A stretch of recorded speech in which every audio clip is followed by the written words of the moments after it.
अस्सलाम वालेकुम viewers, welcome to my channel, welcome to another video. आज की वीडियो में मैं आपको बताने वाली हूँ कि किन अफराद को गोंद कतीरा इस्तेमाल नहीं करना चाहिए। ये उनके लिए नुकसानदह साबित हो सकता है। गोंद कतीरा के यूँ तो बेशुमार फ़वाइद हैं। ये कमर और जोड़ों में दर्द से भी आराम का सबब बनता है, ताहम इसके ज़रूरत से ज़्यादा इस्तेमाल आपको नुकसान भी पहुँचा सकता है। गोंद कतीरा में भरपूर मिकदार में फ़ाइबर मौजूद होता है। इसी वजह से इसका ज़्यादा इस्तेमाल पेट की ख़राबी का सबब भी बन सकता है। अगर आप गोंद कतीरा का पहली बार इस्तेमाल कर रहे हैं तो इसे कम मिकदार से शुरू करें ताकि आपका पेट इसका आदी हो सके। वैसे तो गोंद कतीरा ठंडी तासीर का हामिल होता है, लेकिन बहुत कम केसेस में इसका ज़्यादा इस्तेमाल एलर्जी कर सकता है।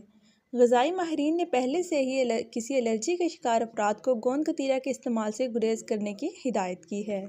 अगर आप अंडरवेट हैं यानी आपका वज़न कम है तो भी इसके इस्तेमाल से परहेज़ करना चाहिए, क्योंकि ये भूख को कम करके मेटाबॉलिज्म बढ़ा सकता है, जिसके सबब आपका वज़न मज़ीद कम हो सकता है।